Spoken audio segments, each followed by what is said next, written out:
Hi, good morning guys. At ito po ay napadpad dito sa amin nung kasagsagan ng bagyong Uwan. Ang laki oh. Galing daw sa Catanduanes ito. Hindi ko alam kung bakal ito o plastic. Tingnan natin.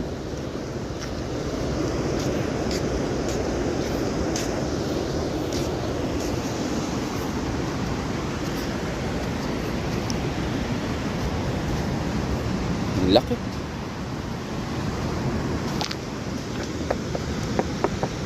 Plastic. Fiber, malaking na.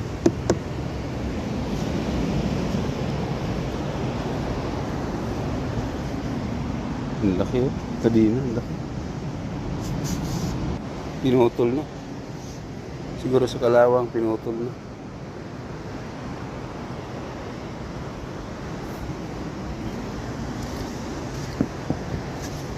Ang laki.